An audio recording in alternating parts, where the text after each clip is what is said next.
Purihan ako po yan ng oras sa iti. Eme, higait kaya kami nga do iti bilang doon na po ng celebration. Hindi ikat na ang gawa mo kaya kami. Kasubayo po doon may kaya kang makaluto at nube. Kaya pa mag-share yung word. Yan din po niyang inyong salita, Panginoon, sa puso namin. Wala pong mahirap para sa inyo, kaya buksan ang aming isip, puso namin. Ipakilala mo yung sarili bilang Diyos na nakapangyayari sa lahat ng bagay. Tulungan mo po kami, Panginoon, na maging personal ang aming pakikinig sa inyo. Matagpuan namin, Panginoon, na sa gitna ng aming kahinaan ay nag-ahatid kayo ng kalakasan. Sa gitna ng aming kalungkutan, ikaw ang nagpapasaya sa amin. Sa ngalan ng inyong anak, inaalala po namin ang Lord's Supper ngayong ding araw na ito. Prepare our hearts. Yan po aming mga puso at kaisipan. Tulungan mo po ako sa aking pag-deliver ng iyong salita. Ito po ay maiyatid ko na nagpapasalamat sa inyo. Marami pong salamat sa inyong pag-iingat kung bakit kami nakarating sa lugar na ito ng safe and sound. In Jesus' name we pray. Amen.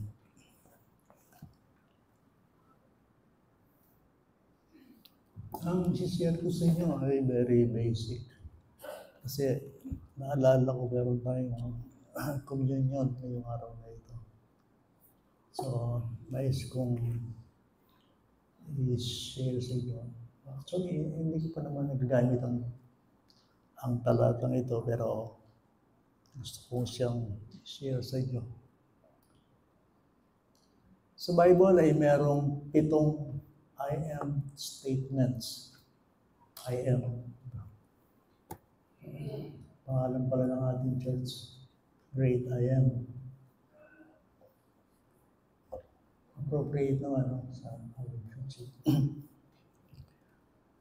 Ito yung pang-anim. John 14:6. I am the way, the truth, and the life. No man comes to the Father except through me. Napakaseryoso pong talata niyan sa Bible. Talagang very emphatic si Jesus Christ sa kanyang salita na walang makakarating sa Ama, sa Diyos, kundi lamang sa pamamagitan niya. No one comes to the Father except through me. Ito yung pang-anim na I am. Alam niyo yung first, diba? Yung I am the bread of life. 6:35 ng John. Tapos sabi ng 8:12, I am the light of the world. Papasok tayo ng John chapter 10. Puro John ito. Ng chapter 10, binanggit naman ng Panginoon in verse 7. I am the door of the sheep. Pagdating ng 11, 24, 25, I am the resurrection and the life. Ang 5 yun. Ito ngayon pang-anim, 11, 14, 6 ng John. Ako ang daan, ang buhay at ang katotohanan. At yung huling I am, yung John 15. I am the true vine. Ako yung tunay na puno ng buwas. Paano yun po, para ka nga ako, ining salita nga yan, matindi po ini, ingin mo tayo sa Kristo. Kaya tayo ka-level. Kasi alang, agyan kayong Bible, alang may salitang ayam, agyan tayong patriarchos, then propetang dakila. Ala pong menangkin kining statement ay ni I am. Moses, bayani niya yan. Pero wala akong balong sinabi ng I am. Ganoon din si Elijah. Pero wala akong narinig na sinabi niyang I am. Even John the Baptist, sinasabi na sabi ng Bible niya, alang higit na dakila kang John the Baptist, pero sinabi in I am the great. I am.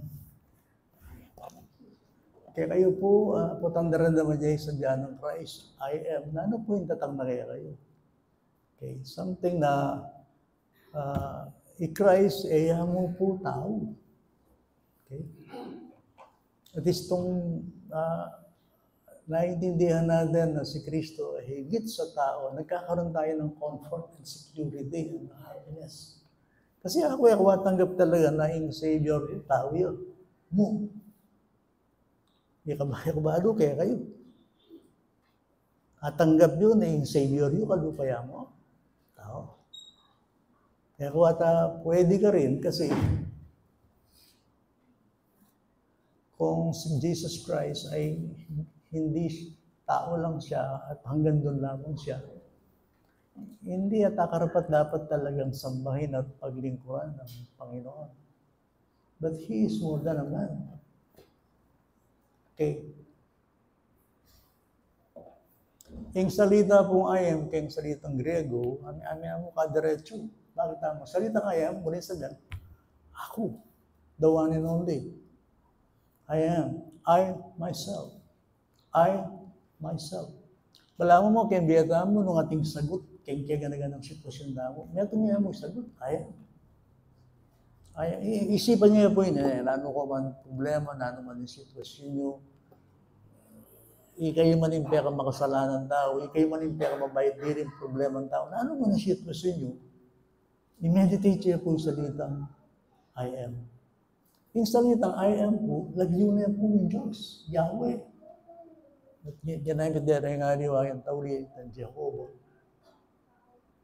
Yahweh, lagyo na yun yung Diyos, at yan ay hango sa Exodo, Kabanatang 3:14, anyang magsalita yung Moses, so Diyos may sasabi ka. Siyempre, curious na mo. Yeah. O Lord, nung susugo mo ko kay bansang Israel, naning lagyong sabyan ko karela. At ang Diyos naman ay hindi niya itinago yung bagay na yun. Ginamit ng Panginoon. O sabyan mo, yung lagyo ko, I am that I am. At kung pag tinagalog natin ito, ako yung laging ako.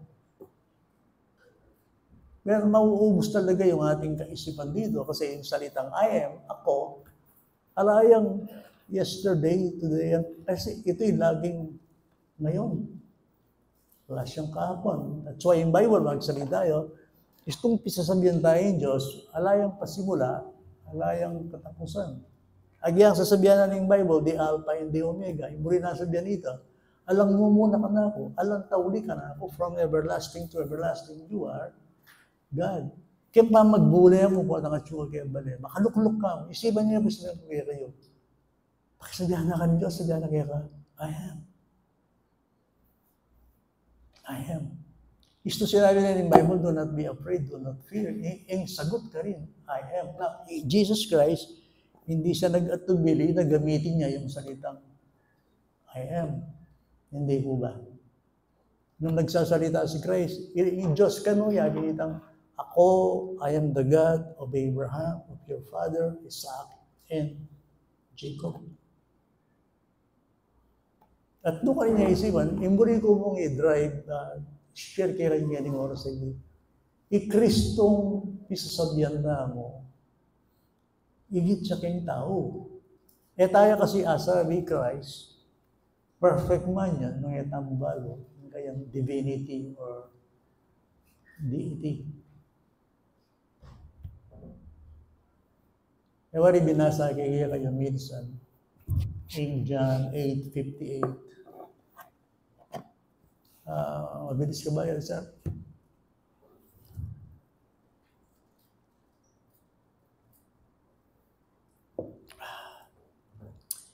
Siguro tingnan natin yung 57 and 58 ng John 8.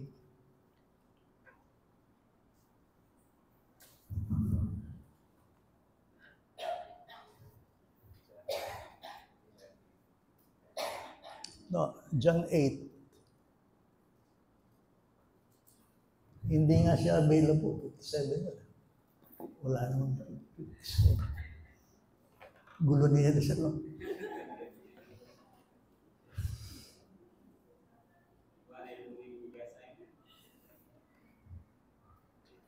Masisira sa iyong computer. Hindi biro lang kita, brother, ha?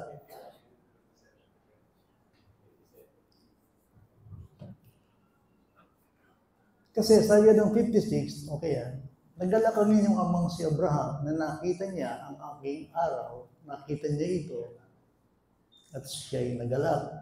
Sinabi sa kanya ng mga Hudyo, wala ka pang 50 taon, nakita mo na si Abraham.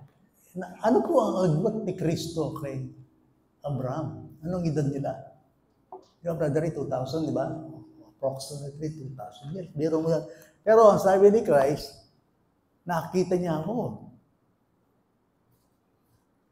Ano ibig sabihin nun? Of course, hindi niya sinasabi, nakita niya siya bilang tao kasi wala pa siyang 50 anyos dito.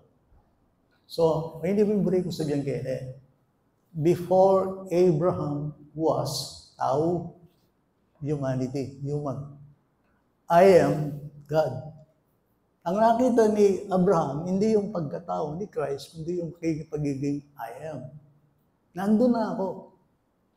Okay, alam ko malalim ito, pero si Christ, nauuna siya sa lahat ng bagay. Ang pinag-uusapan natin dito, bago natin ipasok yung salitang, I am the way, the truth, and the life. No one comes to the Father except through me. Gusto kong makita nyo yung pagiging wonderful person ni Jesus Christ. Yan ang ibig kong sabihin sa punto ito. Na si Kristo, bago siya naging tao, sasabihan kayo ni doctrine na theology, alam mo muna kang Kristo. Sabi niya, paano yung Ama? Paano yung Holy Spirit? Hindi, Diyos yan. Triune God. Equal talaga yan. Walang una kay Kristo at wala rin magiging huli kay Kristo. The first and the last. Minsan pinag-isipan ko yun dati. Muli mo sabihin ni Christ, atin yung umpisa, atin yung tauli. Ala, muli lang sabihin nito, walang higit sa kanya, walang una sa kanya, walang huli sa kanya. Saklaw niya, hawak niya, ang bawat destinasyon ng bawat isa sa atin. Why? Kasi He is God.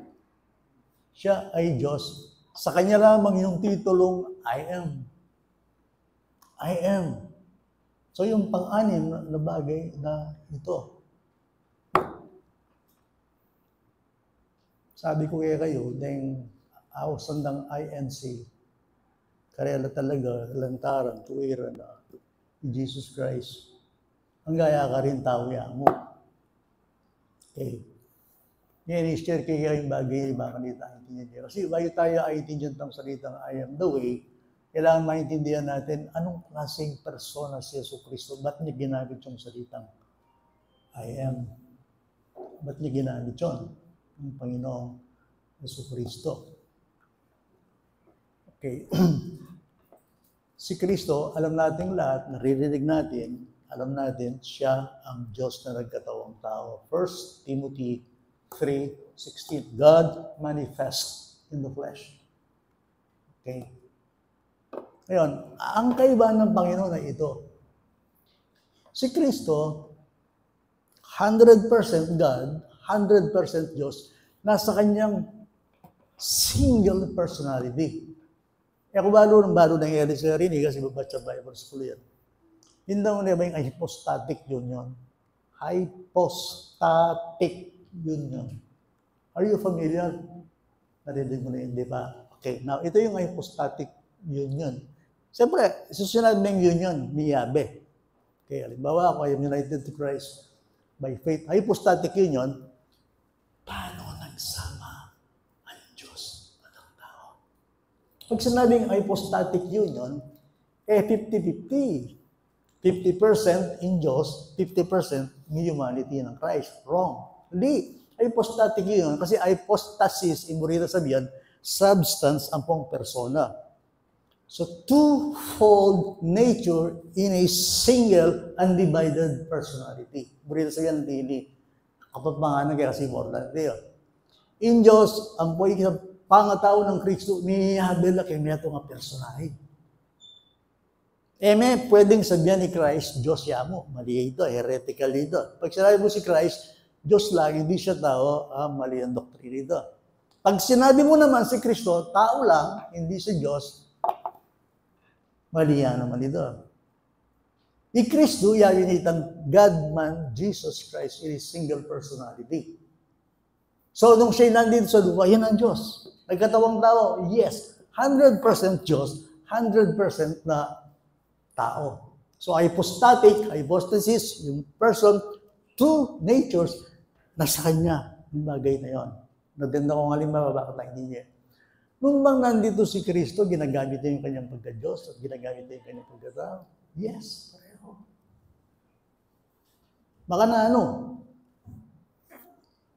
nung nasa daong siya, tsukeng bangka, may lakas nga doon, may kabagyo. Ano na yung Bible? May lakas hangin. Anong ginagawa ni Christ? Sa bangka. Matutudya muna po. At waring matutudya Diyos. Yung natutulog na yon, tao yon. Yung talakad niya, nirebuke na yung kalikasan. Pinatigil niya ang unos, pinatigil niya ang hangin, pinatigil niya ang bagyo. Sino yun? Diyos. Anong sabi ng kanyang malagad? Who is this? What sort of man is this? Sino to? Kahit ang kalikasan, ang hangin, inuutusan at sumusunod sa kanya. Baloy po, atin ang free will, Grego pa rin. Pero nung utusan na kan Diyos ng Buryana na, agyan nino ka pa, kamakater ko pa yun. Yes, God. Agyan din ba ito, gawa nung papalakpak kayo, sasamba kayo, agawa na. Nung ikamasas ka puso, kabisa, agawa mita. Agyan din luklo ka rin, agawa nung ganong samba kayo. Yes, God. Although atin ng volition, atin ng freedom, binyan natin ganito, talagang matas siya ito. Pero kung ako, lelangan ko kung hindi na akong freedom, pwede kang i-reject yung gospel. Pwede kang i-receive Jesus Christ. Pwede kang pasyasan yung puso. Pero nung burinan ng Ginoo, alat ang agaw at ang sovereignty na magari ito. Naintindihan niyo ko po. Naulan niyo po, yung palayas ng demonyo. Yung demonyo, pinalayas niya sa Mark chapter 1, nandun yun. Tapos bigla, nagulat yung mga alagad niya. Sabi nila, what is this? A new teaching.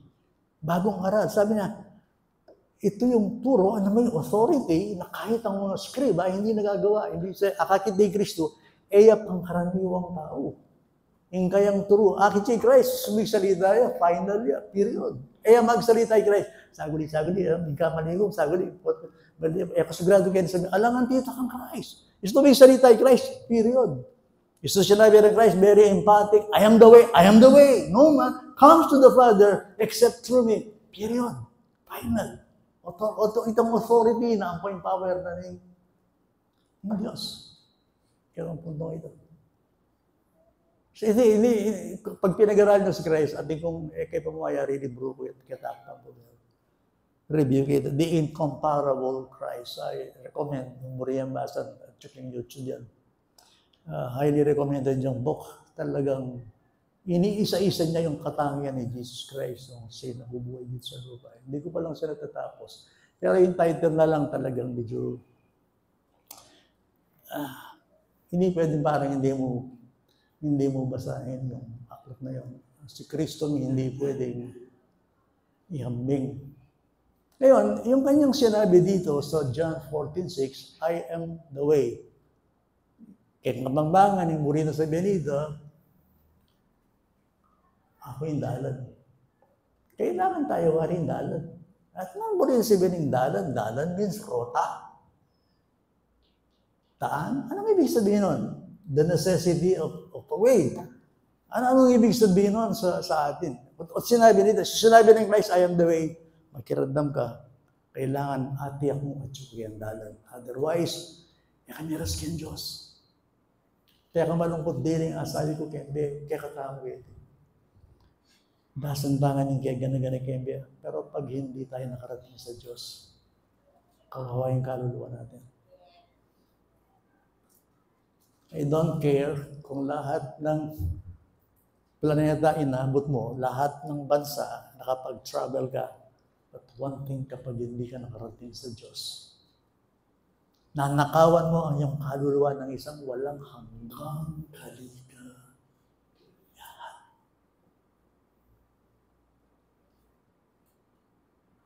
I am the way. Christ is the way. I am the way. Christ is the way. Man supreme, ang kailanganing tao is dalan. Kailanganing dalan. Dalan kanino? Of course, the way to God. The way to salvation. Okay, bakit kailangan na ang daan patungo sa Diyos? Bakit mahalaga yun? Mahalaga po yun ba? Halimbawa po, nung yung tao ni Abay Diyos, okay mo po. Atakman ko yung alang Diyos, ang ikapakilala yung binon. Nabuhay ako ng isang buhay na walang Diyos. Hindi ko alam yon. Alam ko ang buhay ngayon nasa piling ng Panginoon. Alam ko yon. Naranasan niyo ba yung piling ng isang Diyos? Kasi po, yung happiness na po ng tao, yung Diyos. Okay, naintindihan ibig sabihin? Ibig sabihin. Ang Diyos, kahit wala tayo, Diyos siya. Okay? Subalit ang tao, kung wala ang Diyos, wala rin tayo. Hindi natin siya kailangan, hindi tayo kailangan, pero kailangan natin siya. Yan, ituturuan ako kanina kaya medyo malalang bagay. Okay. Ang tao, mag-exist siya para kay Diyos. Mag-exist for God. In Diyos, hindi siya Diyos para sa'yo. Hindi siya nag-exist para sa'yo. Kaya hindi mo siya pwedeng sabihan, bigyan mo ko niyan, gawin mo sa akin ito, gawin mo sa akin. Hindi. Ikaw ay tao na bubuhay para sa Diyos. Hindi siya sa Diyos na bubuhay para sa iyo. Naintindihan niyo yun? Pasensya na, muli ka sanang pasulat ito ng bala mo itong famous quotation ng kay St. Augustine, you have made us for yourself. Brother, pwede nang ikanagan niya, bagay ang akay ka rin kapatid. You have, okay, ikot kaya mo nung stuya na yan, mga limang po siya. St. Augustine, dati yung notorious ni, dati yung garapal. Di po? Dati yung malikot, dati yung kasalanan. Pero may more na ganyan tao ngayon. Yung tao ngayon, ito yung haligi, nga po kwento kayo, si Katsini ka rin Katoliko. Nung liram na ko kita ng University of Santo Tomas, at yung ang babo na ng building, itang lalaki ka rin. Nung miras na ko rin. Kita yung main building. Yung nga tsuk ko rin kaya intindihan nung lilintao ngayon, parang alam din St. Augustine. Okay? Now, yung tao ngayon po, brilliant siya. Henyo yun. Kung magaging kaya, malaman mo, ahileran niya kampaw. O hindi sinulat na, kanyang akilala niya, ingin kaya. Hindi, inyakin mo yung tugang magyari kayo. Ito yung kanyang sinulat at angkop ng swak na swak. Kung maintindihan natin. You have made us for yourself. May kasunod yan. O Lord, you have made us for yourself, O Lord, and our heart is restless. Our heart, single niya with ang heart nila, yung lugat, is restless.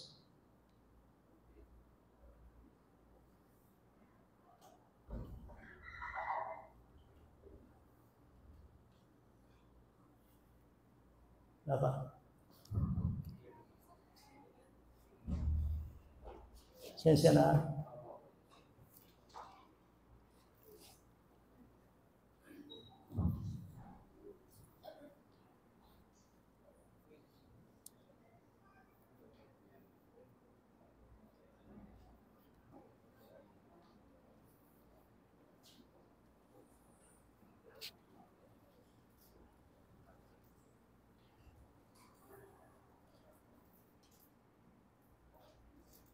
Ganyan pala eh. Okay, ayan po.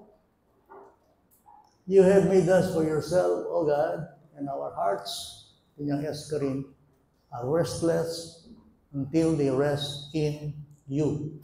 Hindi niya pong explain po yun eh, mga tayong hindi po. Ginoo, lelangan mo kami para keko, at ikay may painawa hanggat era ka ang katagpo.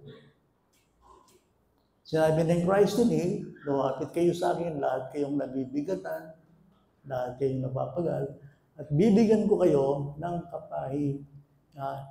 Ang tao, kapag hindi siya nakipag-unite, reconcile sa Diyos, hindi niya matitikman ang tunay na kaligayahan, kasiyahan, kayamanan, kapahingahan sa kanyang buhay. Bakit to? Bakit to? Kasi ginawa ka ng Diyos para sa Kanya. Okay? Nilikha tayo ng Diyos para sa Kanya. Malayo tayo dyan. Pero yan ang totoo. You have made us for yourself. Na yung tao, ligaya mong totoo, tumirasyak yung Diyos. Kapag ang Diyos, ang kanyang magiging kasama, kaya nga sabi ni Jesus Christ, 17:3, nandyan, and this is eternal life, that they may know thee, the only true God, and Jesus Christ, whom you have sent. So, sabi niya rito, gusto ka nang yung kaladwa, miras kay Diyos, may painawa. Gumamit kong simple yung ilustrasyon. Nakakita kayo ng isda. Tanggalin mo yung isda sa tubig. Ilagay mo sa tuyong lupa. Yun ang tao na hindi niya kasama ang Diyos. Kahit gumagalaw ka, kapag hindi ang Panginoon ang kasama mo, hindi mo matitikman ang tunay na kaligayahan. Kaya nga sabi ni David, as the deer pants for the water, so my soul longeth after you. Katulad ng usa na uhaw sa isang batiks na umaagos, ganyan ang aking kaluluwa. O Diyos, saan ko makikita at masusumbungan ng Diyos na ito? Ngayon, gusto ni Christ na tayong lahat ay makarating sa Diyos. Kasi yung tao, kumpleto nung halahin Diyos po. Life is unfinished. Ang buhay ay hindi kumpleto hanggat hindi siya nagkakaroon ng harmony sa Diyos. Sinasabi ko ito ngayon para maintindihan nyo bakit sinabi ni Christ, ako yung dalan. Alam niya, rasking iba, anong yung kapamilatan ko? Yung burita sabihan, Jesus Christ, gusto niya lahat tayo ay makakita sa mukha at makarating tayo sa Diyos. That's the point. Kasi po, in tunay na pong joy, happiness, din tao in Diyos. May yung problema kanyan. Kasi yung problema, alayan dalan in tao in Diyos. The whole Bible verse witness that by nature, in nature ng tao, alayan dalan kay Diyos. Why? God is everlastingly separate from sinners. Ay, hindi niya po ito. Balo yung po't malungkot yung biyata mo, yan nakaltapera niya yung minsan. Bakit ito targeti? Yung sayata mo pansamantala. Bakit po? Yung kalanduan ng tao. Anyang may kasala yung tao, pelitan na yung Diyos kayong material kasama yung spiritual. Yan yung tao, sundin na yung pera, sundin na yung kalusugan, sundin na yung pamilya, sundin na yung obra, sundin na yung dini, masaya na yung agyangalan Diyos. Pero yung Kristo ay pwede kayong makanyan kasi kilala na yung Ginoo. Ibiya ko nga kayo niya na Satanas. Samban mo ko mo. O na Christ bago na nung nana yung deception. Kahit ibigay mo lahat na sa akin na ito, hindi kita sasambahin. Dapat sasambahan niya mo ng daw, Diyos, amigdala. Kaya. So, yun yung problema. Yung buong Bible, yung problema. At sinabi ng Christ, I am the way. Kasi po, by nature, alaya kong dalan in tao kay Diyos. Job 9:2, Romans chapter 3, verse 20. And that's why, sign up mo ng Kristiyano, salvation Naan mo rin sabihin ng salvation? May mo rin salvation, bakit nga hindi dyan? Makanano, yung taong makasalanan, midugtong niya ken Diyos sa banal. How can a sinner relate to God who is holy? Sabi ko siguro, kaya isip ka, anapon dalang ken Diyos ken tao. Alayan dalang ing tao ken Diyos kapilman agyang nanggawa. Nya magguminyo yung tamo ngayon, mag-celebrate tamo, gawang biro, in meto nga tao, nilubyak yung presence na ng Diyos sa banal. So ngayon, dalara kayo ngayon, makita mag-communion kaya ng Romans chapter 3.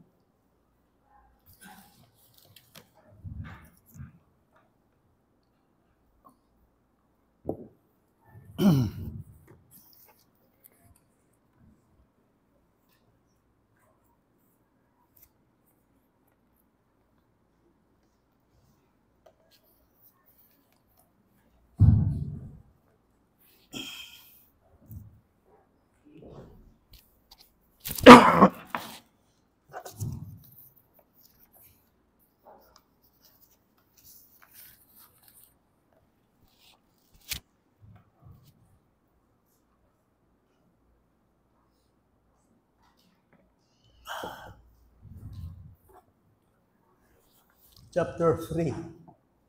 Simulan natin sa verse 19 onward. Okay. Nakikita niyo dyan, please sabayan po niyo ako, unawain po ninyo ang sinasabi ng Bible. Nanding kayo pa po sasabihin kayo, dahil nga reliyon po malita. Magalit man kayo sa akin, pero sabihin kayo totoo. Alandalang yan Diyos, kaya tao. No man comes to the Father except through Him. Buri mo sa iyong pastor. Dahil nga reliyon malita, yes. Meron nga makikitang maganda-ganda dyan, mabubuti, may kamapupulol ka, but my friend, hindi magbibigay ng daan yun para sa Diyos. Sabihan ko kayo nung bakit? At ini, kay opinion. Ini, infallible word of God yung magsalita kayo. At sabihan kayo, nano, in case na ning tao, kingharapan na ning Diyos. Sabi ko po kayo, ngayon yung panahon na iti, yung tao, ano yung karakalaisipan, nakakalingwa na yung personal na pamangailangan. Yan po. Challenge na kayo po. At po, yung relasyon nyo kayo Diyos, ay po personal. Kung tayo magiging politika yan yung Pilipinas, sila, makanyayamon. Yung bro nga yung politics ngayon. Pero sabihin ko kayo, puta, masyado kong busy, mga nalbe ka rin, akakaliman niya yung personal yung pamangailangan. This is very personal. Verse 19, chapter 3.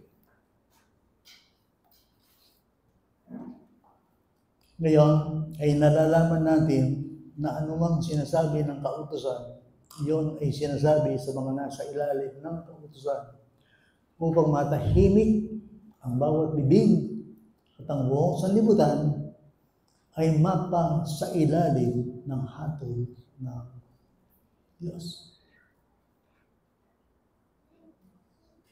Nalis ang libutan. Itanggan tao. Tao kayo? Di kayo niya. Anong mang kulay? Anong mang edad? Sino man tayo? Tao tayo. Anong sinasabi ng Bible? Anong sinasabi ng Bible sa atin? Sa harapan ng Diyos.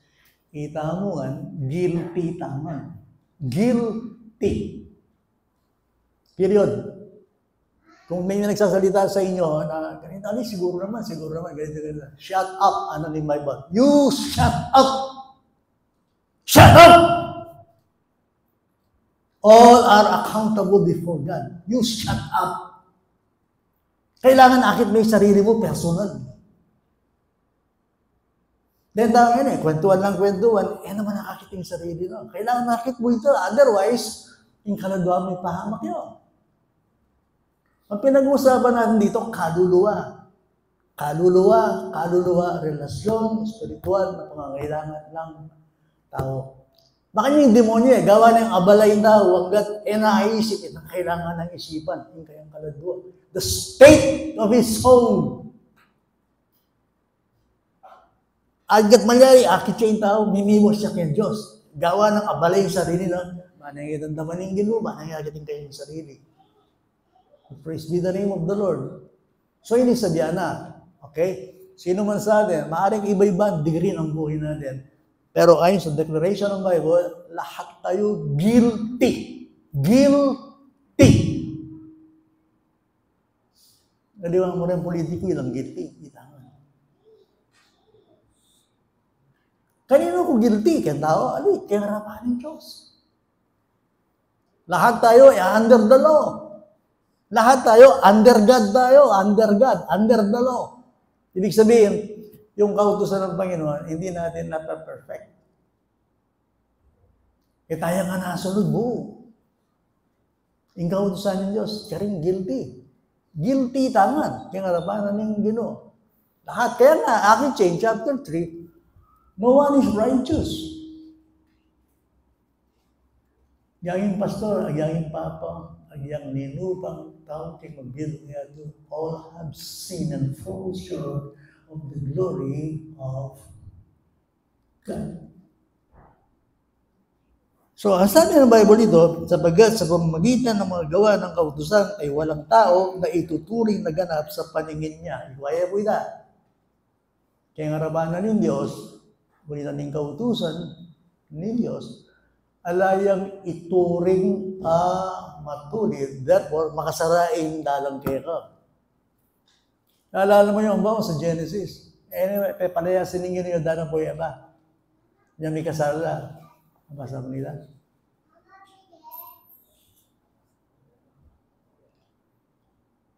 Nabasa mo na yan. Nung magkasala siya, anong ginawa sa kanila? Pinalayas. Anong ginawa ng Diyos doon sa pintuan doon? Ha? Sinarado?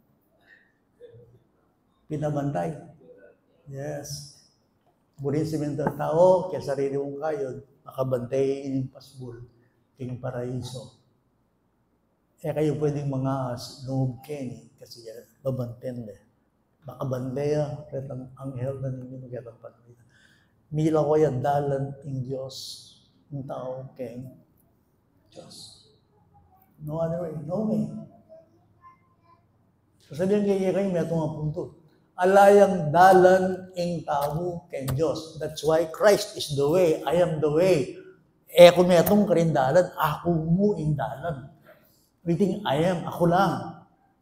Kahit anong gawin, pagsisikap ng tao, sino man siya, hindi siya pwedeng lumikha ng kanyang sariling daan sa tao. Hanggang nakakita kung na-expire na. Mag-pray na, may madudod. Lagi na sabihin tayo, ako loko, really, didiretso ko mo yan, Diyos. Hindi ka tapos na itala ko naman ba? Ano mga diretso yan, Diyos? No man comes to the Father except through Him. Not by 10 commandments. Not by 10 commandments. Ordinances. Kung tayo isipan nyo, dening element ng areli, dalan na rin para miras na kay Diyos, uling ipagpartake mo. Adila, church membership, dalan na yan. Church activities. Di mo nga ako na kalbat ko ng pastor, kalbat ko ng puging antinin. Hindi talaga yung biya. Metuan na, baro, ipayatras na. Pero, ini ba yung dalan para miligtas ko? Hindi. Bigit 20 years na ako. Di nga naman, alam pa po makabay. Alam pa man di Mark, alam pa man tao siguro din, yung atyo kay Kenny, bay-bay kay Kenny. Pero makanya nino, ang kalatitong balay Kenny, balay pati-pati. Yung balay ng Adora, Bible study yan. Kaya, abi ko met po rin. Matuwa naman ako rin. Ano kayo? Sinuswerte? Just kidding. Kenny, makanya dati Kenny. Disan may itang postila, papali, tsugay. Malwat na. Yung burin na masabihan, malwat na kiking ministry, yapi niya yung dalan, itang yan, Diyos. No way. I am the way. Although, sangkap lang yung kasalpantayan na yan. Okay yan. Pero, eto ang sasabihan, naindala na ni Diyos by Ten Commandments, ordinances, church membership, ano man. Lagi, makiramdam kayo kapatid, lagi, Old Testament, New Testament, iisa ang daan tungo sa Diyos. Kaya nga yung title ko, ano ba yung title ko? The Exclusiveness of Jesus Claim. Ibig sabihin yan, ang pagiging isa sa sinasabi ng Panginoong Jesucristo sa kanyang bagay na daan. So, tapos sabi niya rito, binasa natin, subalit ngayon, ito na yun, sa verse 21, ay ipinahayag ang pagiging matuwid ng Diyos na hiwalay sa kautusan at pinatotohanan ng kautusan ng mga propeta. Isipan niyo po ini. Isipan niyo po, maging matulid niya pa ba yung Diyos nung pepalaya niya yung makasalanan? Matulid niya. Bala mo yung hukom. O yan yung makasalanan, o yan yung judge. Tsaka yung harap, bala mo naman din judge, matulid na rin. Kaya ba't yung makasalanan sabihan, alam ang kasalanan na matulid niya pa kanila? Anyang sabihan na ng Ginoo, absoldo ka, justified ka, may patawad ka, ala na kang kasalanan. Buri na sabihan, matulid niya pa yung Diyos kanila? Na, yung makasalanan ka, ano yung matulid?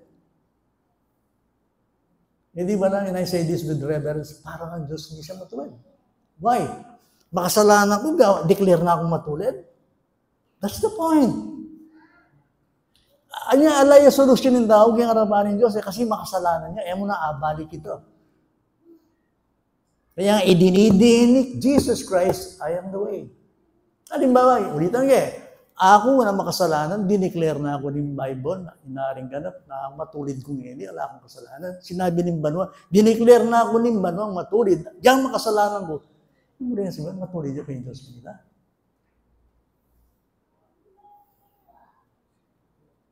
Kasi po niya ako ng gine, bayan pong aintindihan yung nature ng Diyos. In Diyos, uncompromised, He's holy. Sin is sin. At bakit ing daw, di na ng katuliran? May tapin, yapin, kaya lulubing biyaya. Halimbawa, kaya karabanan ng ginubaya po ang intindihan kanini, kaya may compromise in Diyos. Ing kasalanan po, nagilutan, inanggap no. At ing kasalanan, pero sana. Ing kasalanan ko, pero sana? Yes. Pwede na ing kasalanan mo, naparusan. Otherwise, matulid ng Diyos. Anong ginawa niya sa aking kasalanan? Well, ayon sa Bible, ito yun, ang pagiging matuwid ng Diyos, 22, sa pamamagitan ng pananampalataya kay Kristo Jesus sa lahat ng mga sumasampalataya sapagkat walang pagkakaiba. Yamang lahat, verse 23, ay nagkasala at hindi nakaabot sa kalwalhatian ng Diyos. Last verse 24, sila ngayon ay itinuturing na ganap ng kanyang biyaya bilang kaloob sa pamamagitan ng pagtubos na kay Kristo Jesus. This is the point.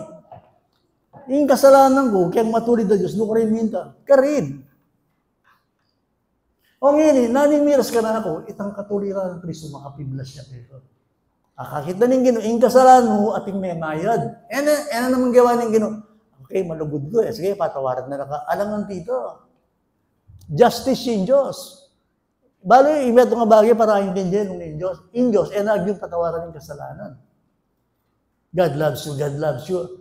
Di ba, imuli sabihin ng God loves you, in Diyos makipagkasundo yun, pero nung ikaw magsisiking kayo ng kasalanan, manatili siya kayo imuhanan ng Diyos.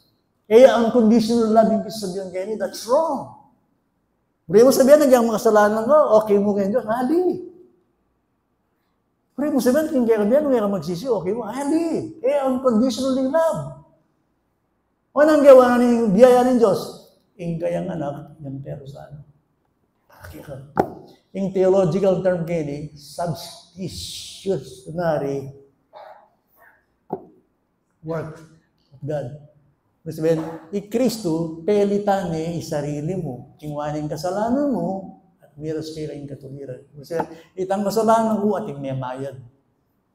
Substitution, yung gusto ka dito. So, kaya sabihin namin ni, is Jesus Christ is central in your life? Yung sabihin kayo niya, Kristo ba is sentro king kaya kabye? Aray nga liwan eh. Lalo mo, pastor, brother, gagawin ko yung hanggang ko para maging maya patao eh. Okay? Gagawin ko yung hanggang ko para agawa ko yung maya. Okay, yung problema ini. Wait, ang kasalanan ng minuna. Ayun yung gawin ko. Umpisa ngayon maging perfect ko, sunod ko, takpan ko itang milabos na maksan. Pwede ito. Kalkalanan ng Diyos ito po tumirap kayo. Nakalugay ang kasalanan high school ko. Akilalaging Ginoo. Anak mag-aral. Muli na sabihin nga, yung magsisigo. Halimbawa, migbayo ko, kaya tingga pi Kristo, yung kasalanan ko ito, alana, ali, mahal ka nito. Your past sins, bakal ka dito. Nung halimbawa, magdependi ka kung iyong sarili. Yung kasalanan ay nakakalimuan ng Diyos. So, kang Kristo Jesus, karin kiwana, yabi ni Kristo, yung sentro, kung katamong biya. Kang Kristo, meging katulira na katamo ni Diyos. I am the way. Intindihan niya ba? I am the way. Wala siyang ituturing na ganap sa harapan ng Diyos, pero kay Kristo Jesus, makanano kung di maging matulid sa harapan ng Diyos. Ingin ang pananampalataya kay Jesus Christ. Yan ang ibig sabihin, I am the way. Alang aliwa. Arang aliwa. It does not matter what you believe for as long as you are sincere. So, idami, di. Wari, nakadama ka niyan eh. Ang yang nanumpan walang na mo, importante, sincere ka. Pwede na? Sincere wrong? Magobra ko pa, aning vice president, may ka na ako. Huling magdala akong Bible kayong office. Anong ba niya yung vice president niya? Turuan ng dakana. Makanano po. O inindalan ko, o inindalan mo, indalanan dito, o itindalan na, o itiriliyo na, pero at last, dating yung do, kita pamuri. Heaven. Tama ba yun? That's wrong. No man comes to the Father except through me. There is only one way. Maliya pong mali ito sa liit ng basta sincere ko, kaya riliyong ko, okay, that's wrong. Agyang nanoy, paano lang ito? Datang mo rin yung do, yakit-akita mo, heaven. Sinabi na ng Diyos ito, I am the way, the only way, the infallible way, the exclusive way. No man comes to the Father. No man comes to the Father except through me. I-educate na kayo eh. Bakit na hindi niya in Diyos, in-claim na lagi exclusive. Naalala mo ang Acts 4:12? Alayang binye, lagyo, imbanwa, asugat, ikaligdas na nina, maliban kay metong alagyo. Jesus Christ. That there is only one mediator between God and man, and the man is Christ Jesus. 1 Timothy 2:5. Oh, John. Hindi mas leader. Now, bakit tayo tingnan niya? Kaya ang Old Testament, akit siya yung ginutin tabernacle. Hindi po ba? Now, tabernacle na yon, iisa yung tabing, isa ang daan, isa yung lugar, isa ang kwarto at silid ng Diyos nandun. Metong lang lahi, dahil makapaglingkod kayo, kayong tabernakulo, sanctuary, yatin de Levito. Okay? At doon, naalala nyo, nung pinatay niya, sino na pinatay ng Panginoon? Ang kapatid. Abihu at saka si Nathan. Sorry? Nadab. Nadab and Abihu. At pete noon ng Diyos. Ginawa lang sariling dalan eh. Kaya pwede? Pwedeng human invention para meron sa kaya Diyos. Hindi ka pwedeng mag-shortcut, hindi ka pwedeng gumawa ng daan. Sa tabernacle, iisa ang tabing. Nandun siya. Para makikita nyo. Ang sinasabi ng banal na kasulatan tungkol sa bagay ito. Lahat ng kasangkapan sa tabernakulo ay tumutungo sa iisang daan ng Diyos. So, ano man sabihin ng tao, isabihan na ng banal na kasulatan, I am the way. No man comes to the Father. Ganit, dalat ako kay Hebrews, malapit na ako mayari. Kaya mo ako tutin kasi ng communion. Yung book of Hebrews chapter 10.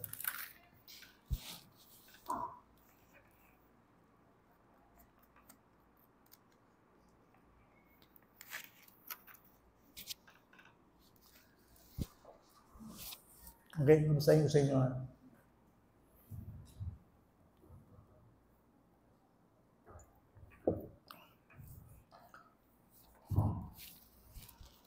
Chapter 10, verses 19 and 20. Kaya mga kapatid, yamang mayroon tayong pagtitiwala na pumasok sa sanktuaryo.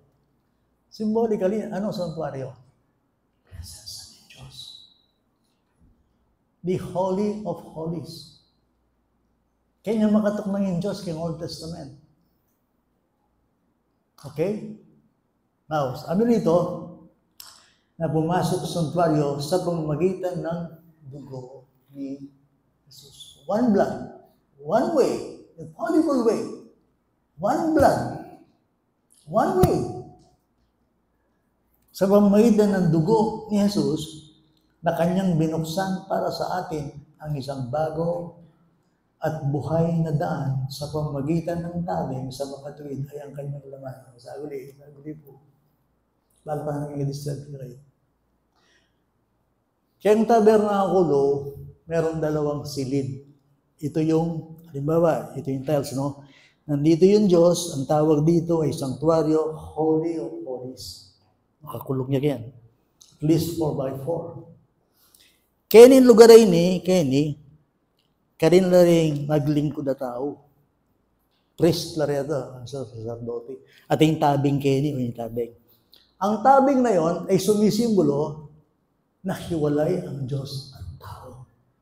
Banal na Diyos at makasalata. Tabing, bali yung tabing ay at least 60 feet. Magpakaring scholar. Yung kapal na nini, 4 inches thick. Paano? Agyang dahil nga duwang kabayo, pisaluputan dito, gisyan na area gabak. Matibay ito. At katang panahon na ito, ame kasi religious, di ka makasilip katang presensya na pater na ka. Ka pwedeng luksurian pa der, pwede ito, makasara ito, sarado ito, kendawan. Okay? Diyos. Minsan sa isang taon nakakapasok doon sa presensya niyon, yung mga saserdote ng Diyos, sina Aaron. Minsan, yung sinasabi ko sa inyo, sa puntong ito, lahat ng galaw ng Diyos, puro isa. One way. One way. Isang dugo, isang sanktuaryo, isang tabing. Now, anong sinasabi ng ating binasa? Yung tabing na yon, sumisimulo sa katawan ni Kristo. Siguro mag-last verse ko sa guli kayo ni Elisir. Kay Matthew 27, 51.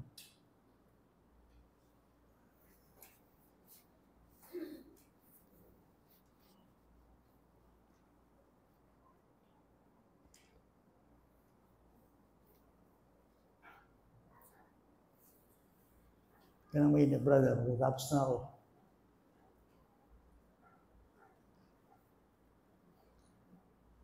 $50, 51. 57, 50, 51.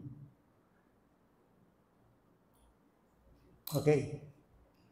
At muling sumigaw si Jesus nang may malakas na tinig na lagot ng kanyang hininga. Kay dadala kay Ken. Isto kay mete Jesus Christ at ang miligtas. So sabihin ko na po kay Raini na, without the shedding of the blood, there is no forgiveness of sins. E tabo mo ta heaven, waling magubrata kay Diyos. No. Etamon ta heaven, uling maggaludamo, uling mga sigundamo. Secondary yan. Kung munta heaven, uling pastor ko. Kung munta heaven, uling ako, mag-preach ko. Uling, ating kapibabatan. Baka yan. Ano mang galaw? Hindi lahat ng ito. Ikaw ay aakyat at mahaharap mo ang Diyos at pupunta ka ng heaven kasi at muling sumigaw si Jesus na may malakas na tinig at nalagot ang kanyang hininga. Nalo niyo ba yung milyari? At lang sandaling yon, verse 51, ang tabing ng templo ay napunit sa dalawa mula sa itaas hanggang sa ibaba. Muli na sabihin niyan, malwalas. Alayan pipilin, aganin mo, pwede lumog. Yung tabing, sumisimbolo yung tabing, separation. At sumusimbolo yung tabi ngayon sa katawan ni Kristo. Ibig sabihin, napunit, ibig sabihin, namatay siya. At nung siya namatay, nabayaran natin kasalanan. Now, ang tao ngayon, malaya nang makakapasok, makakalapit, at makikipag-fellowship sa Diyos. Now, pwede mong lapitan ng Diyos, sabihin sa Kanya, Abba, Father, my God, Abba, Father, I worship you, Lord. Oh Lord, my God, my Father. You see? Ano nangyari? Kasi namatay. In His suffering, it began in His suffering, it ended in healing. Ikaw anyangin, magaling tao mo, spiritually speaking. It began in suffering, siya nagdusa at siya namatay. Ano nangyari sa atin? By His stripes, you are healed. Sa kanyang latay, sa kanyang pagkakasakit sa krus ng Kalbaryo, tayo nagsigaling, nalinisan, napatawad sa ating kasalanan. Lahat ng ito, ano nangyari? I am the way. At pinatunayan niya, yung kasalanang namamagitan sa atin at sa Diyos, natapos na yun. Kaya nga, yung 7 last words, di ba? Ano sabi doon sa 6 last word? It's finished. It's finished. Finished. Anong tinapos ni Kristo? Yung taong ini, makabukulit yung pasbul na ng Diyos kayo, yung presensya na through His Son, Jesus Christ, the only way. So, i-challenge na ng Bible na come before His presence. Come to His throne of grace. With freedom and boldness, claim your privilege and your right in the holy name of Jesus Christ of Nazareth. Malaya yan makakalugot yung presensya ng Diyos. Saan na nagsimula sa kanyang kahirapan, nagtatapos sa iyong kagalingan. Sa kanyang pagdurusa at nagdulot sa iyo ng kaligtasan. Bayo pumayari. Putapukin kaiisip kayong problema, lalo na kay lipunan na, kay politika, kay bansa, akaliman yun, yung personal na pangangailangan. Nanito, Diyos ko, Lord. Pagbulayin mo yung sarili mo. Tingnan mo ni Kristo kay puso mo. May kipag-ayos na kagyan Diyos. Po, tanong naning albayan na mo, naning problema na mo, yung pera yung board natin, kadadwa. Secondary mo yung isipan yung kanya atong iti, saya. O na anong lagi kanya atong iti, ang mga ambisyon nyo, subukan nyo, lagi yung isipan, baka na mo umarap kay Diyos. At gawa ng solusyon. Reject yung solusyon ng gano'n. Yan ang solusyon ng Diyos. Jesus Christ died for your sins. Jesus Christ died for your sins. Make it very personal. Okay, mayari ko ganyan na. Tuloy na yung krus sa din. Tuloy na yung sarili yung napityo. Yung nagyuyo. Okay? Dikit yun na. Kapag nakita nyo ang krus, lagi nyo tingnan, nandyan yung pangalan ko. Lahat tayo ay guilty, lahat tayo nagkasala. And yet, ino-offer ng Diyos yung kanyang solusyon. Anong solusyon? I am the way. I am the truth. I am the life. Makakatiyak tayo, makakarating sa harapan ng Diyos through His Son, Jesus Christ. O yun yung kaya katamong comfort and security. Kaya katamong tatlakot kende, kasi din na security at din na comfort. Si Jesus Christ, Diyos siyang nagsalita, kaya katamo, na kayo at din na eternal life and forgiveness. Let's pray. Maraming pong salamat sa iyo, aming Diyos. Kung tutuusin, napakasimple na aming pinag-aralan. Napakalinaw ang sinasabi ng kasulatan. Emphatically, Jesus said, "I am the way, the truth, and the life." Panginoon, tulungan mo kami maging personal sa buhay namin ito. Pagbulayan ito. Opo, marami kaming pangangailangan sa daigdig na ito. Nakakalito ang aming panahon. Tulungan mo kaming unahin namin ito. Ang usapin tungkol sa aming kaluluwa, ang aming relasyon sa inyo. Have mercy upon us. Salamat, Panginoon. Sa aming sarili, wala mang daan tungo sa inyo. Pero binigyan mo ng solusyon. Si Kristo, sa kanyang mga latay, kami nagsigaling. Hindi siya nanatiling namatay, kundi siya'y muling nabuhay. At ngayon, taglay-taglay namin ang totoong pag-asa sa buhay. Dalangin namin, Ama, tulungan mo kaming lumago sa aming pagkakilala. Pwede na namin laging i-celebrate ang araw ng aming kaligtasan. Sa oras na ito, yan ang aming mga puso. Aming inaalala ang kamatayan, ang pagdurusa ng aming tagapagligtas para sa amin. I-check po niyo ang aming puso at linisin ito at gawin mo kaming karapat-dapat as we celebrate the saving gospel of Jesus Christ our Lord. Nagpapasalamat po kami, Panginoon, dahil binigay mo sa amin ang aming security, assurance sa buhay. Sa iyo ay nakakatiyak kami. O Diyos, hindi lamang sa buhay ngayon, hindi sa buhay na darating. Galawin mo po kami patuloy sa aming buhay na makalakad kami na lumalago sa pagkakilala kay Kristo, ang aming Panginoon. Marami pong salamat sa inyo. Natutuhan namin muli at naalala namin noon pa man hanggang ngayon, iisa ang daan tungo sa inyo. It is finished, ang sabi namin pinag-aralan. Salamat po ng marami sa pangalan ng aming Panginoong Jesucristo. Amen.